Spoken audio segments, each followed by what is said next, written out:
विभिन्न जगार खासकर बलांगीर रे गोटे स्वतंत्र सेकेंड हाईकोर्ट बेंच रो दाबीटा वर्षे वर्षे है आमे आज गोटे क्वेश्चन मु रखी थी उत्तर मुख्यमंत्री देइछंती कि एमिति कौन सी जस्टिफिकेशन नाइन कि पश्चिम ओडिशा रे आउ गोटे हाईकोर्ट बेंचटा करा जिवो मु तांको मने पकेदेबा चाहे जेबे ओडिशा राजस्व समय बलांगीर गोटे हाईकोर्ट बेंच थिला as per the accession of treaty Odisha सरकार तथा भारत सरकार बाध्य अच्छी कि जो प्रकार फैसिलिटीजटा इंडिपेंडेंस आगुरी राजस्व समय विभिन्न जगह मिलूला ताकू देवा लगी तेणु पश्चिम ओडिशा सांगरे यहाँ गोटे विश्वासघात अच्छी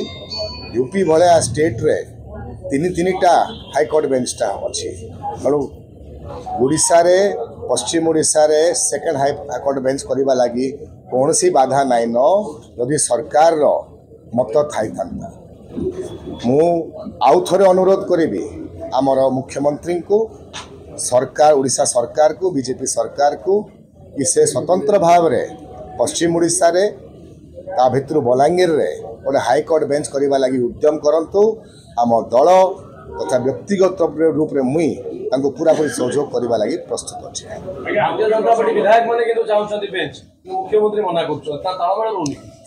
दलटा गोटे अच्छी दलर एग्जीक्यूटिव फंक्शन सरकार करे भारतीय जनता पार्टी रो सरकार अच्छी भारतीय जनता पार्टी रो मुख्यमंत्री अच्छा यदि मुख्यमंत्री ताको मना करेंगे तो भारतीय जनता पार्टी रो विधायक कथा कौटे पड़ुछि कथार मूल्य कौन अच्छी जदि तांकर कथा रखा चाहूले से स्वतंत्र भाव में पश्चिम ओडिशा रे गोटे बेंच करने लगी उद्यम करता ओडिशा सरकार आज्ञा बांग्लादेशी अनुप्रवेशकारी को चिन्हट करने सरकार निर्देश इलीगल इमिग्रेशन टा खाली ओडिशा लगी नहीं विभिन्न जगार गोटे प्रोब्लेम टा अच्छी तार लगी केंद्र सरकार आधार स्वतंत्र भाव रे इमिग्रेशन लॉ टा आनी परंतु तार बहाना रे जो माने लीगल इमिग्रेंट अच्छा देखिए अन्य राज्य आसी थे से वेस्ट बेंगल हो ना बिहार हो तांको उपरे अत्याचार करवाटा तांको उपरे माड़ देवाटा विभिन्न प्रकार पदक्षेप नेबाटा बेआईन अच्छी तेणु सरकार आईन को फॉलो करू परंतु आईन उल्लंघन नहीं करी स्वतंत्र भारतीय जो माने सिटीजन अच्छा अत्याचार नहीं कर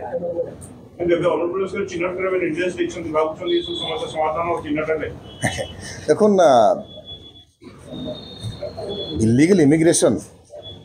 तो बेआईन अच्छी जदि से माने चिन्ह आउट करि पारिबे आईन भितरे तार किछि मूल्य रहिबो और से आईन को नहीं करी से माने अत्याचार करिवे लोक मान को बेंगल को काम करवा लगी आसछि बिहार के लोक आसी आसाम के लोक आसी अत्याचार कले तो किसी लाभ नाइन आमको भारत गोटे देश अच्छी भारतीय आईन मान अच्छा आईन भितर जहाँ करवा करूँ।